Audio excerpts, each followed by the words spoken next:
আজকে থেকে প্রায় 4014 বছর আগের কথা। একটা চমৎকার সভ্যতা ছিল, ঐতিহাসিক সভ্যতা, তার নাম ছিল ব্যাবিলন। এটা ইরাকে ছিল, সেখানে বাবেল নামে একটা শহর ছিল।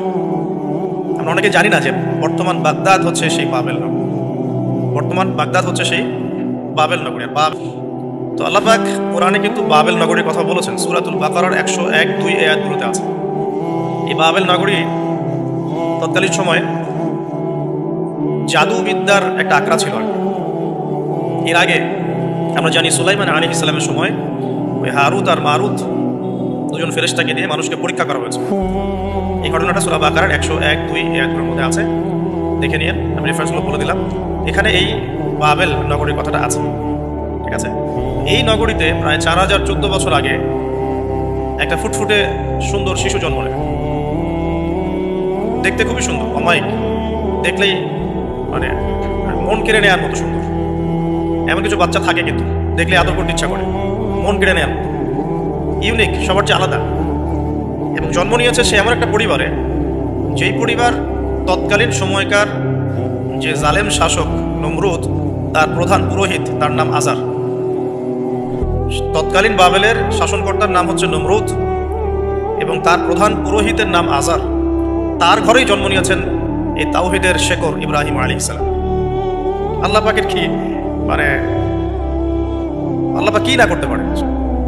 যেখানেই আবু জেহেল সেখানেই মুহাম্মদ সাল্লাল্লাহু আলাইহি ওয়াসাল্লামের জন্ম হয়, যেখানেই নমরুদ সেখানে ইব্রাহিমের মতো মানুষ আসেন, যেখানেই ফেরাউন সেখানে আবার মূসা আসেন।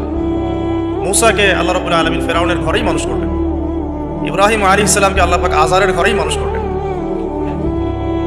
এখন তৎকালীন নমরুদ যে সভ্যতার অধিবাসী ছিল, এই সভ্যতাটাকে আমরা বলে কালাডীয় সভ্যতা। এটাকে কালাদীয় সভ্যতা বলা হয়। এটা মূলত জাদুর জন্য একটু বিখ্যাত ছিল, যেটা রেফারেন্স আমি দিলাম সুলাইমান আলাইহিস সালামের যুগ থেকে। এখানে আজারের ঘরে জন্ম নিয়েছেন আমাদের নবীগণের পিতা, যা মুসলিম জাতির পিতা ইব্রাহিম আলাইহিস সালাম। সুবহানাল্লাহ। বলা বাহুল্য যে নমরুদ কিন্তু 400 বছর বেঁচে ছিল এবং 400 বছর হায়াত পাওয়ার পরে সে মনে করছিল যে সে কখনো মারা যাবে না। এরপরেই সে নিজেকে খোদা দাবি করা শুরু করেছে। এই বাচ্চা ছেলেটা বড় হতে লাগলো। যারা সমাজকে পরিবর্তন করে তারা কিন্তু সমাজের স্রোতে গা ভাসায় না। নবী সাল্লাল্লাহু আলাইহি ওয়াসাল্লামের জন্মটা একটু মিলাই এটার সাথে। আমাদের নবীও ঠিক এরকমই একটা সমাজে জন্ম নিয়েছেন। ইব্রাহিম আলাইহিস সালাম যেমন জন্ম নিয়েছেন শিরকে ভরা সমাজে, চতুর্দিকে মূর্তি পূজা হচ্ছে, ইভেন তার বাসায় তার বাবা হচ্ছে মূর্তি পূজারীদের সর্দার, তার ঘরে তিনি জন্ম নিয়েছেন। ঠিক তেমনি রাসূল সাল্লাল্লাহু আলাইহি ওয়াসাল্লাম যে মক্কায় জন্ম নিয়েছেন, সেই মক্কা ছিল শিরকের আখড়া। সেখানে লাত, উজ্জা, হুবল, মানাতের পূজা হতো, সুদ ছিল, জিনা ছিল, ব্যভিচার ছিল, মাদক ছিল, গোত্রীয় হানাহানি ছিল, নারীর অবমাননা ছিল। এরকম আইয়ামে জাহিলিয়াতেও নবী সাল্লাল্লাহু আলাইহি ওয়াসাল্লাম জন্ম নিয়েছেন। নবী সাল্লাল্লাহু আলাইহি ওয়াসাল্লাম, ইব্রাহিম আলাইহিস সালাম, দুজনের চেহারাও একরকম ছিল, দুজনের চেহারার গঠনটাও একরকম ছিল, দেহের গঠনও একরকম ছিল। মেরাজের রাতে নবী সাল্লাল্লাহু আলাইহি ওয়াসাল্লাম দেখে এসেছিলেন ইনি কে, যাকে দেখতে হুবহু আমার মতো লাগছে। জিবরাইল আলাইহিস সালাম বলেছেন ইনি আপনার পিতা ইব্রাহিম আলাইহিস সালাম। সুবহানাল্লাহ। ঠিক তেমনি আমরা খেয়াল করে দেখি যে জীবনের যে চড়াই উতরাই, পারিবারিক জীবন, সামাজিক জীবন, হিজরতের জীবন, দিন প্রতিষ্ঠা ইত্যাদি, প্রত্যেকটা ডিপার্টমেন্টেও ইব্রাহিম আলাইহিস সালাম আর মুহাম্মদ সাল্লাল্লাহু আলাইহি ওয়াসাল্লামের মধ্যে একটা চরম মিল আছে। এটা আমরা আস্তে আস্তে এই গল্পের ভিতরে গেলে বুঝতে পারবো। আর এই কারণেই হয়তোবা আল্লাহ ভালো জানেন, এই কারণেই হয়তোবা আমরা যখন তাশাহুদের পর দরুদ পড়ি, আমরা দরুদের মধ্যে অন্য নবীর নাম নিচ্ছি না, আমরা মুহাম্মদ সাল্লাল্লাহু আলাইহি ওয়াসাল্লামের সাথে ইব্রাহিম আলাইহিস সালামের নাম নিচ্ছি। হতে পারে এটা একটা কারণ, আল্লাহ ভালো জানেন। এখন এরকম পরিবেশে বড় হতে লাগলেন ইব্রাহিম আলাইহিস সালাম। আমি একটু আগে বলেছি যারা সমাজকে পরিবর্তন করে তারা কখনো সমাজের জাহিলিয়াতের স্রোতে গা ভাসায় না। মুহাম্মদ সাল্লাল্লাহু আলাইহি ওয়াসাল্লাম সমাজ পরিবর্তন করেছেন আইয়ামে জাহিলিয়াতে মাত্র 23 বছরের ব্যবধানে, কিন্তু তিনি কিন্তু জাহিলিয়াতের সাথে গা ভাসান নাই। তিনি কখনো সুদ খান নাই, তিনি কখনো মূর্তি পূজা করেন নাই, তিনি কখনো কোনো অন্যায় গুনাহ করেন নাই, তিনি কখনো মাদকদ্রব্যের কাছেও যান নাই, কিন্তু সমাজটা ছিল এগুলোতে নিমজ্জিত। ঠিক ইব্রাহিম আলাইহিস সালামের ক্ষেত্রেও সেই, তিনি একজন প্রধান পুরোহিতের ঘরে জন্ম নিয়েও কখনো মূর্তি থাক, হাজারের ঘরে জন্ম নিয়ে সেই ইব্রাহিম কিন্তু চ্যালেঞ্জ গ্রহণকারী একটা ছেলে। সে এখন তার পিতাকে বলছে, কি বলছেন আমরা একটু কোরআনের ভাষা শুনি। আল্লাহ রাব্বুল আলামিন বলছেন, সূরা মারিয়ামের মধ্যে এসেছে ঘটনাটা 41 থেকে 45 নম্বর আয়াত। আল্লাহ পাক বলছেন, ওয়াজকুর ফিল কিতাবি ইব্রাহিম বা'দা আউযু বিল্লাহি মিনাশ শাইতানির রাজীম। হে নবী মুহাম্মদ সাল্লাল্লাহু আলাইহি ওয়াসাল্লাম, আপনি এই কিতাবে ইব্রাহিমের ঘটনা বর্ণনা করুন। ইয ক্বালা লি আবিহি, যখন ইব্রাহিম তার বাবাকে বললেন, তার বাবা মানে আজারকে বললেন, ইয়া আবাতি, হে আমার বাবা, লিমা তা'বুদু, তুমি কেন ইবাদত করো এমন সত্তা, মা লা ইয়াসমাউ, যে শুনতে পারে না, ওয়ালা ইউবসিরু, দেখতেও পারে না, ওয়ালা ইউগনি আনকা শাইআ, তোমার কোনো উপকার করতে পারে না। একটা ছেলে যার বয়স হবে 15 থেকে 20 হয়তো বা হাইয়েস্ট, তার কাছে কি এমন জ্ঞান আসলো যে সে তার বাবাকে এখন চ্যালেঞ্জ করছে, তার জ্ঞানতাত্ত্বিক যুদ্ধ শুরু হোক, আদর্শিক যুদ্ধ শুরু হোক বাবার সাথে। আমার বাবা, আপনি কেন এমন সত্তার ইবাদত করছেন যে শুনতেও পারে না, অসারতা দেখিয়ে দেওয়া হচ্ছে চোখে আঙ্গুল দিয়ে, দেখতেও পারে না, আপনার তো কোনো উপকারও করতে পারে না, কোনো ক্ষতিও করতে পারে না। বললাম ইউগনি আনকা শাইআ ইয়া আবাতি, হে আমার বাবা, ইয়া আবাতি ইন্নী আখাফু আন ইয়ামাসসাকা আযাবু মিনার রাহমানি ফাতাকুনা লিশ-শাইতানি ওয়ালিয়া, হে আমার বাবা, আমি ভয় পাচ্ছি যে আপনার উপরে না আবার আল্লাহ পাকের গজব নেমে আসে এবং আপনি শয়তানের ওলি না হয়ে যান। ওলি মানে কি? বন্ধু, বন্ধু, শয়তানের বন্ধু না হয়ে যান। ইয়া আবাতি ইন্নী ক্বাদ জাআনি মিনাল ইলম মা লাম ইয়াতিকা ফাত্তাবি'নি আহদিকা সিরাতান সাওয়িয়া। কি চমৎকার কথা! ছোট্ট ছেলেটা বলছে, হে আমার বাবা, আমার কাছে একটা জ্ঞান আসছে, জ্ঞান, আমার কাছে একটা জ্ঞান এসেছে যেটা তোমার কাছে আসে নাই। ফাত্তাবি'নি, তুমি আমার অনুসরণ করো। আহদিকা, আমি তোমাকে পথ দেখাবো। সিরাতান সাওয়িয়া, সহজ সরল পথ দেখাবো তোমাকে। সন্তান বাবাকে নসিহত করছে। দেখুন, সন্তান বলছে, আমার কাছে এমন জ্ঞান এসেছে বাবা যেটা তোমার কাছে আসে নাই, তুমি আমাকে ফলো করো, আমার অনুসরণ করো, আমি তোমাকে পথ দেখাবো। Ego problem, ego. আজকেও যখন কম বয়সী কোনো মানুষ বেশি বয়সের কাউকে দাওয়াত দিতে যাবে, এরকম প্রবলেম ফেস করতে হবে। তার বাবা কি বললো, কেন ফেস করতে হবে? আল্লাহ পাক সেটা বলেছেন সূরা বাকারা, এটা এই সূরা বাকারায় বলেছেন, ওয়া ইযা ক্বিলা লাহু ইত্তাকিল্লাহ। কিছু মানুষ আছে যাদেরকে যদি বলা হয় আল্লাহকে ভয় করুন, আখাযাতহুল ইজ্জাতু বিল ইসম, তাদের প্রেস্টিজে লাগে। এক কথায় কি? প্রেস্টিজে লাগে, প্রেস্টিজ নষ্ট হয়। আখাযাতহুল ইজ্জাতু বিল ইসম ফাহাসবুহু জাহান্নাম, আল্লাহ বলেন ওর জন্য জাহান্নামই যথেষ্ট। ওয়াসাআত মাসীরা, কত নিকৃষ্ট সেই আশ্রয়স্থল। তখন বাবা বলছেন, আনতা আরাগিবুন আনতা আন আলিহাতিনা ইয়া ইব্রাহিম, হে ইব্রাহিম, তুমি কি আমাদের ইলাহগুলো, উপাস্যগুলো থেকে মুখ ফিরাচ্ছ? তুমি কি আমাদের উপাস্যগুলো থেকে মুখ ফিরিয়ে নিচ্ছ? আরাগিবুন আনতা আন আলিহাতিনা ইয়া ইব্রাহিম লা ইল্লাম তানতাহি, যদি বিরত না হও, ঠিক যেমন সেটা আমাদেরকে করা হয়, যদি বিরত না হও, লা ইল্লাম তানতাহি লা আরজুমান্নাকা লা ইল্লাম তানতাহি লা আরজুমান্নাকা রাহজান মালিয়া। তিনি বলছেন, যদি বিরত না হও তাহলে তোমার মাথাটা পাথর দিয়ে মেরে ফাটিয়ে দেব। আরজুমান্নাকা মানে রজম করবো। রজম মানে কি? কোমর পর্যন্ত এতে পাথর মারা।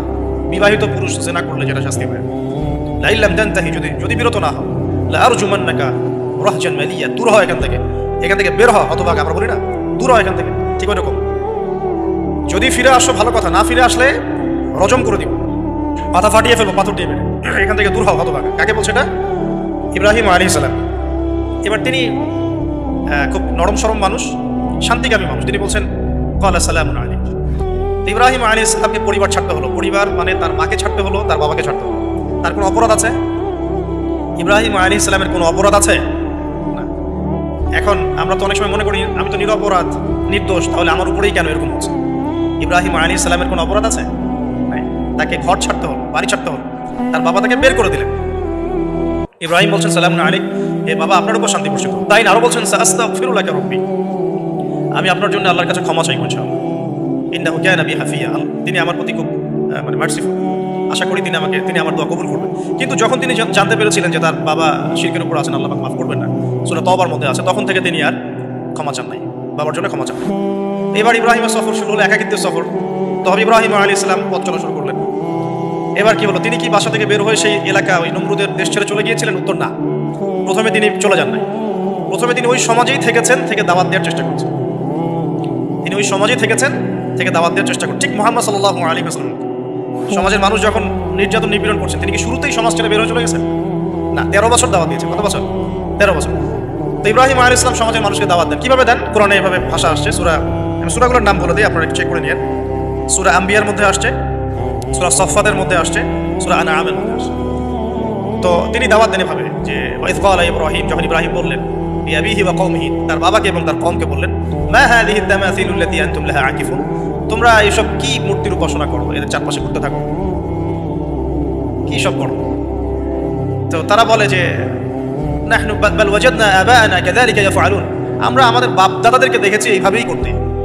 তাদের রেফারেন্স কিন্তু এটাই ছিল। কোনো দালিলিক জ্ঞানতাত্ত্বিক যুক্তি বিজ্ঞান দর্শন এখানে নাই। দর্শন এখানে কি ফিলোসফিটা কি? বাপ দাদাদেরকে দেখেছি করছে। কি আনসার দিচ্ছেন? আমরা আমাদের পিতা মাতাদেরকে দেখেছি, বাপ দাদাকে দেখেছি এরকম তাওয়াফ করতে, মূর্তির চারপাশে পূজা করতে, নজর দিতে। তো ইব্রাহিম আলাইহিস সালাম বলছেন যে, হাল ইয়াসমাউনাকুম, এই মূর্তিগুলো কি তোমাদেরকে শুনতে পারে? ইয তাদউন, যখন তোমরা একে ডাকো। হাল ইয়ানফাউনাকুম, তোমাদের কোনো উপকার আসতে পারে? আও ইয়াদুররুকুম, তোমাদের কোনো ক্ষতি করতে পারে? তার দলিলগুলো কিন্তু অকাট্য। ইব্রাহিম আলাইহিস সালামের দলিলগুলো কিন্তু এখানে যুক্তিগুলো কিন্তু অকাট্য। আসলে কি সে শুনতে পারে, আসলে কি সে দেখতে পারে, আসলে কি সে তোমার উপকার করতে পারে, তাদের কিন্তু কিছু বলার নাই এখানে। তারা বলছে বাল ওয়াজাদনা আবানা কাযালিকা ইয়াফআলুন, আমাদের পিতা মাতা বাপ দাদাদেরকে দেখেছি এইভাবেই করতে। ইব্রাহিম আলাইহিস সালাম বলছেন যে ইন্নাকুম আনতুম লাফি দালালিম মুবিন, তোমরা তো সুস্পষ্ট বিভ্রান্তির মধ্যে আছো। তো এরকম আরো অনেক আয়াত আছে সূরা সাফফাতের মধ্যে, ওয়া ইন্না মিন শিআতিহি লা ইব্রাহিম ইয জাআ রাব্বাহু বিকলবিন সালিম ইয ক্বালা লিআবিহি ওয়া কওমিহি মাযা তা'বুদুন, তোমরা কিসের ইবাদত, আইফকান আলিহাতান দুনাল্লাহি তুরিদুন, তোমরা কি আল্লাহ সম্পর্কে মিথ্যা আরোপ করতে চাচ্ছ। ফামা যান্নুকুম বিরাব্বিল আলামিন, আল্লাহ রাব্বুল আলামিন সম্পর্কে তোমাদের কি ধারণা। এভাবে তিনি তার কওমকে দাওয়াত দিতে লাগলেন। তাদের কওমের দলিল একটাই ছিল, বাপ দাদাদেরকে দেখেছি এভাবে মূর্তি পূজা করতে, তাই করি। সনাতন, এটা ছিল কি সনাতন থটস। আরো একটা দাওয়াত ইব্রাহিম আলাইহিস সালাম তার কওমকে দিলেন, সেটা কি, এবার এখানে সমাজের মানুষের সাথে ওই সমাজের ধর্ম নেতারাও ছিল। সমাজে কিন্তু কয়েক শ্রেণীর মানুষ থাকে, মানে সামাজিক নেতা, ধর্মনেতা, রাষ্ট্রনেতা। তো রাষ্ট্রনেতা পর্যায়ে এখন ইব্রাহিম আলাইহিস সালাম যান নাই, এখন সমাজ নেতা আর ধর্মনেতা চলছে আর কি। ধর্মনেতা আসলো, এসে ধর্মনেতারা তাকে বোঝানোর চেষ্টা করলো যে এই আসমানের তারা, চাঁদ, সূর্য, প্রকৃতি, গাছপালা, এগুলো ইলাহ, এগুলোর ইবাদত করা যায়। এই ঘটনা আল্লাহ রাব্বুল আলামিন সূরা আনআমের মধ্যে বলছে। তো ইব্রাহিম আলাইহিস সালামকে তারা দেখাচ্ছে, এটা আরবীয় একটা কাব্যিক ভাষায় কোরআনে এসেছে, চমৎকার ভাষায়, যে ফালাম্মা জান্না আলাইহিল লাইল, যখন তার উপর রাত আচ্ছাদিত হলো, রাআ কাওকাবা, তখন ইব্রাহিম আলাইহিস সালাম কি দেখলেন, আকাশে তারা দেখলেন। ঠিক আছে, তারা দেখ, মূর্তি পূজার এখানেই আছে, ধর্মনেতারাও এখানেই আছে। তো তিনি বলছেন হাযা রব্বি, এটা আমার রব। ফালাম্মা ফালা, যখন তারকাগুলো অস্তমিত হলো, ক্বালা লা উহিব্বুল আফিলিন, আমি তো অস্তমিত যাওয়া জিনিসকে পছন্দ করি না। রব তো অস্তমিত যাবে না, এখানেও যুক্তি লাগবে, তো আমার ফিলোসফি লাগবে, আমার এখানে দর্শন লাগবে, এখানে তো আমাকে মানে প্রজ্ঞা দিয়ে বোঝাতে হবে, এটা তো অস্তমিত হয়ে গেল, এটা তো রব হতে পারে না। ফালাম্মা রাআল কামারা বাযিগান, যখন সে চাঁদকে দেখলো জ্বলজ্বল করছে। আর এখনকার চাঁদ দেখা আগের চাঁদ দেখা দেখ না, এখন আমরা চাঁদের আলোই খুঁজে পাই, তখনকার চাঁদ তো অন্যরকম, বাযিগান মানে জ্বলজ্বল করছে। তখন তিনি বলেন হাযা রব্বি, এটা আমার রব। তখন ফালাম্মা ফালা, যখন এটাও অস্তমিত হয়ে গেল, তিনি বলছেন লা ইল্লাম ইয়াহদিয়ানি রব্বি লাকুনান্না মিনাল কওমিদ দাল্লিন, আল্লাহ যদি আমাকে হেদায়েত না দেন তাহলে আমি এই দল্লিনদের অন্তর্ভুক্ত হয়ে যাব। ইব্রাহিম আলাইহিস সালাম বলছেন ফালাম্মা রাআ শামসা বাযিগাতান, যখন এবার সূর্যকে দেখলেন দিনের বেলা, এটা তো আরো বড়, হাযা রব্বি হাযা আকবার, এটা আমার রব, এটা সবচেয়ে বড়, হাযা আকবার, এটা সবচেয়ে বড়। ফালাম্মা আফালাত, এটা যখন অস্তমিত হয়ে গেল, তখন তিনি বলছেন এই কথাটা যে ইয়া কওমি ইন্নী বারিউম মিম্মা তুশরিকুন, হে আমার কওম, তোমরা যেগুলোকে দিয়ে আল্লাহর সাথে শরীক করছো, এখান থেকে আমি আমার চেহারাকে ফিরিয়ে নিব। সুবহানাল্লাহ। তখন তিনি এই কথাটা বলেন ইন্নী ওয়াজ্জাহতু ওয়াজহিয়া লিল্লাযী ফাতারাস সামাওয়াতি ওয়াল আরদা হানিফাও ওয়া মা আনা মিনাল মুশরিকিন, আমি আমার চেহারাকে ফিরিয়ে নিচ্ছি এই আসমান সমূহ এবং জমিনের সৃষ্টিকর্তার দিকে, এবং আমি মুশরিকদের অন্তর্ভুক্ত নই। ইন্না সলাতি ওয়া নুসুকি ওয়া মাহইয়ায়া ওয়া মামাতি লিল্লাহি রাব্বিল আলামিন, আমার সালাত, আমার কুরবানি, আমার স্যাক্রিফাইস, আমার জীবন, আমার ফুল লাইফ, আমার মৃত্যু, সবকিছু কার জন্য, জগৎ সমূহের প্রতিপালক আল্লাহর জন্য। লা শারীকা লাহু, তার কোনো শরীক নাই। ওয়া বিযালিকা উমিরতু, এই একনিষ্ঠভাবে তার ইবাদত করার জন্যই আমি আদিষ্ট হয়েছি। ওয়া বিযালিকা উমিরতু ওয়া আনা মিনাল মুসলিমিন, এবং আমি মুসলিমদের অন্তর্ভুক্ত। এই শুরু হলো এবার পুরো স্পষ্টভাবে তাওহীদের ঘোষণা দেয়া। তবে ইব্রাহিম আলাইহিস সালামের এক একটা পদক্ষেপ কি যৌক্তিক না, বৈজ্ঞানিক না, এবং অকাট্য প্রমাণ আছে না, এগুলোকে কিন্তু ভেদ করতে পারছে না তারা। এবার ইব্রাহিম আলাইহিস সালাম চিন্তা করলেন তারা এবার উচিত শিক্ষা দিতে হবে। তবে আগে বলেন এই যে উচিত শিক্ষাটার কথা বলছে, এটা আবার আপনারা খবরদার ভুলেও কোথাও দিতে যায় না। তো ইব্রাহিম আলাইহিস সালাম এবার শিক্ষা দেওয়ার চিন্তা করছেন। তিনি বলছেন যে যখন এরা মেলাতে যাবে, ওই উৎসবে যাবে, তখন আমি এদেরকে দেখে নিই। এটা কুরআন চমৎকারভাবে বলেছে যে إذ قال لأبيه وقومه ماذا تعبدون أئفكا آلهة دون الله تريدون فما ظنكم برب العالمين فراغ إلى آلهتهم فقال ألا تأكلون। ইব্রাহিম আলাইহিস সালাম এবার যখন ওরা মেলায় চলে গেছে, তো যাওয়ার আগে আবার ইব্রাহিম আলাইহিস সালাম বলছিলেন যে ইন্নী সাকিম, আমি হচ্ছি অসুস্থ। আমি কি অসুস্থ? ফানাযারা নাযরাতান ফিন নুজুম, ইব্রাহিম আলাইহিস সালাম রাতের বেলা আকাশের দিকে তাকালেন একবার, তাকিয়ে ওদেরকে বললেন যে ইন্নী সাকিম, আমি অসুস্থ। এটা কৌশল, আমি অসুস্থ, এটা কৌশল। এই কৌশল আবার সব জায়গায় খাটাতে যায় না। তো এবার যখন তারা চলে গেল, ফারাগা ইলা আলিহাতিহিম ফাকালা আলা তাকুলুন, এবার তিনি ওই মূর্তি গৃহ যেটা ওদের, ওখানে ঢুকে বলছেন যে আলা তাকুলুন, তোমাদের কি হলো, খাচ্ছ না কেন? কাদেরকে বলছে কথা? মূর্তি, খাচ্ছ না কেন? আলা তাকুলুন। ফারাগা ইলা আলিহাতিহিম ফাকালা আলা তাকুলুন মা লাকুম লা তানতিকুন, কি হলো, কথা বলছো না কেন? মা লাকুম লা তানতিকুন, কি হলো, কথা বলছো না কেন? এবার ফারাগা আলাইহিম দারবান বিল ইয়ামিন, এবার ইয়ামিন মানে ডান হাত, ডানাতে যা পেয়েছিলেন আর কি, তা দিয়ে সবগুলোকে ভেঙে চুরমার করে দিয়েছে। বাস এবার ওরা যখন আসলো এসে বলছে যে আনতা ফাআলতা হাদা বিআলিহাতিনা ইয়া ইব্রাহিম, ইব্রাহিম তুমি কি আমাদের উপাস্যদের সাথে এই কাজ করেছো? ইব্রাহিম বলছেন লা, না, বাল লা আসলে কোরআনে নাই, আমি নিজের মতো করে বললাম আরবি বলতে বলতে, বাল ফাআলাহু কাবীরুহুম হাদা, বরং এই বড়টাই কাজ করছে। এর মধ্যে সবচেয়ে বড় যেটা আছে এই বেটার কাছে, আমি করি নাই, আমি তো করি নাই। তখন ওরা তো এটা তো হতভম্ব হয়ে গেল, যে সে বলছে যে তুমি তো জানো, তুমি তো খুব ভালো করেই জানো যে তারা কথা বলতে পারে না, নড়াচড়া করতে পারে না, কিছুই করতে পারে না। তখন তিনি বলেন, তাহলে তোমরা কেন এমন ইলাহের উপাসনা করো যে কথাও বলতে পারে না, শুনতেও পারে না, দেখতেও পারে না, উপকারও করতে পারে না, ক্ষতিও করতে পারে না। কিন্তু এবারও কিন্তু যুক্তি নাই, কোনো তাদের কাছে কোনো দলিল নাই, কোনো প্রমাণ নাই, কোনো যুক্তি দর্শন কিচ্ছু নাই। এবার শুরু হলো জুলুম। জালেমের কাজ কি? যুক্তি, জ্ঞান, দর্শন, বিজ্ঞান এগুলো দিয়ে যখন পরাস্ত, এগুলো দিয়ে পারছি না, এবার বেশি শক্তি। এবার কি? বেশি শক্তি। ব্যাস, এবার বেশি শক্তি। ইব্রাহিম আলাইহিস সালামকে নিয়ে যাওয়া হচ্ছে নমরুদের দরবারে। এবার চলো, এবার তোমার আছে খবর আছে। এবার পুরো রিমান্ড হবে 7 দিনের। একদিন রিমান্ড হলেই অবস্থা খারাপ হয়ে যাওয়ার কথা। ইব্রাহিম আলাইহিস সালামকে এবার নিয়ে যাচ্ছে ধরেন নমরুদের কাছে। কি যে হবে আল্লাহ ভালো জানেন। ইব্রাহিম আলাইহিস সালাম যখন যাচ্ছেন তখন কি তিনি জানতেন যে আল্লাহ পাক তাকে আগুন থেকে বাঁচাবেন? এই ঘটনা যে ঘটবে তিনি কি জানতেন? আচ্ছা, আমরা না হয় জানি যে এমনটা হয়েছিল। ইব্রাহিম আলাইহিস সালাম ওই সময় তো জানতেন না যে কি হতে যাচ্ছে। তার মানে ওই সময় তার ইমানের তেজ, তার স্থিরতা, ইস্তেকামা এবং তাওয়াক্কুল কত বেশি ছিল। তাকে নিয়ে যাওয়া হচ্ছে। এবারে নমরুদের সামনে দাঁড় করিয়ে নমরুদ এবার একটু মজা নিয়ে জিজ্ঞাসা করলো যে কে তোমার রব? কবরের প্রশ্ন করার মতো, মান রব, তোমার রব কে? তো ইব্রাহিম আলাইহিস সালাম বলছে, রব্বি আল্লাযী ইউহয়ী ওয়া ইউমীত, আমার রব তিনি যিনি জীবন দেন, মৃত্যুও দেন। এবার নমরুদ বলছে, ক্বালা আনা উহয়ী ওয়া উমীত, আমি তো জীবন দিই আর মৃত্যু দেই। কিভাবে? একজন যাবজ্জীবন প্রাপ্ত আসামিকে ডেকে নিয়ে ছেড়ে দিল, দিয়ে বললো যে জীবন দিলাম। আর একজন আসামিকে ডেকে তৎক্ষণাৎ মৃত্যুদণ্ড দিয়ে মৃত্যু দিলাম। তো ইব্রাহিম দেখলেন আলাইহিস সালাম এ তো মোটা বুদ্ধির মানুষ, কারণ যে যত বড় জালেম হয় তার বুদ্ধি তত মোটা হয়, কিন্তু এটা মাথায় রাখবে, বুদ্ধি লোপ হয়। নমরুদের বুদ্ধি লোপ পেয়ে গেল। ইব্রাহিম আলাইহিস সালাম বলছেন, রব্বি আল্লাযী ইউহয়ী ওয়া ইউমীত, এ তো এটা বুঝলো না। তাহলে ইন্নাল্লাহা তাআলা ইন্নাল্লাহা ইয়াতি বিশ-শামসি মিনাল মাশরিক ফাতি বিহা মিনাল মাগরিব। ইব্রাহিম আলাইহিস সালাম বলছেন যে আল্লাহ রাব্বুল আলামিন, আমার আল্লাহ তিনি পূর্ব দিক থেকে সূর্য ওঠান। তো তুমি যদি ইলাহ হয়ে থাকো তাহলে পশ্চিম দিক থেকে উঠাও। এটা আরো বড় অকাট্য দলিল হলো।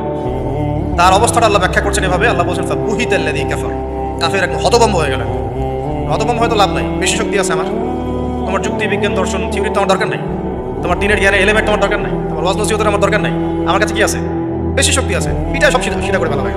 বাস ইব্রাহিম আলাইহিস সালামের জন্য বলছে, ফাল হাররিকুহু ওয়ানসুরু আলিহাতাকুম, একে জ্বালায় দাও, পুরায় দাও, একে জ্বালায় পুরায় দাও, তোমাদের ইলাহদেরকে সাহায্য করো।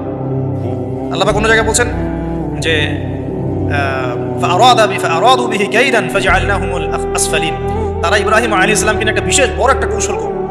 এই কৌশলটা কি ছিল? তাকে অগ্নিকুণ্ডের মধ্যে ফেলে দেওয়ার একটা চেষ্টা করলো, আগুন জ্বালিয়ে রাখলো। বলা হয় 40 দিন, এগুলো হিস্ট্রি বা তাফসীর মধ্যে আসছে। আমি just Quran text to the point বলছি। তো আগুন দাউ দাউ করে জ্বলতে লাগলো। ওই ব্যাবিলন, ওখানকার সব মানুষ দেখছে বিষয়টা। ইব্রাহিম আলাইহিস সালামকে ফেলে দেওয়া হবে। দেখেন, যখন ফেলে দেওয়া হবে তখন কি ইব্রাহিম জানতেন যে তিনি আগুনে পড়বেন না? তিনি তাহলে প্রস্তুত ছিলেন। তিনি তখন জীবন দেওয়ার জন্য প্রস্তুত ছিলেন। ঠিক আছে, এখন তাকে ফেলে দেওয়া হচ্ছে। ঠিক ওই সময়ে জিবরাইল আলাইহিস সালামের আগমন। সুবহানাল্লাহ। তিনি এসে বলছিলেন যে আমার কাছে কোনো হাজত আছে নাকি আপনার? তখনও ইব্রাহিম আলাইহিস সালাম বলেছেন, আপনার কাছে আমার কোনো হাজত নাই। হাসবি আল্লাহ ওয়া নি'মাল ওয়াকিল, এই যে কথা আমরা বলি, হাসবুনাল্লাহু ওয়া নি'মাল ওয়াকিল, হাসবি আল্লাহ ওয়া নি'মাল ওয়াকিল। ইব্রাহিম আলাইহিস সালাম বললেন, আল্লাহই আমার জন্য যথেষ্ট এবং তিনিই আমার উত্তম কর্মবিধায়ক। এরকম মোমেন্টে বান্দা যখন আল্লাহকে এভাবে চাবে, আল্লাহ রাব্বুল আলামিন না এসে পারবেন? তখনই পারবেন ইনশাআল্লাহ। তখন আল্লাহ রাব্বুল আলামিনের আদেশ চলে আসবে, ইয়া নার, হে আগুন, কুনি বারদান ওয়া সালামান আলা ইব্রাহিম, ইব্রাহিমের জন্য ঠান্ডা হয়ে যাও, শীতল ঠান্ডা হও, মানে খুব শীতল না, আরামদায়ক শীতল ঠান্ডা হয়ে যাও। সুবহানাল্লাহ। এভাবে আল্লাহ রাব্বুল আলামিন ইব্রাহিম আলাইহিস সালামকে অগ্নি পরীক্ষা থেকে বাঁচালেন। ওখানে ইব্রাহিম আলাইহিস সালাম থাকলেন, কোনো ক্ষতি হলো না। তিনি পরবর্তী সময় বলেছিলেন, ওই সময়টুকুর মধ্যেই তিনি শান্তিতে ছিলেন।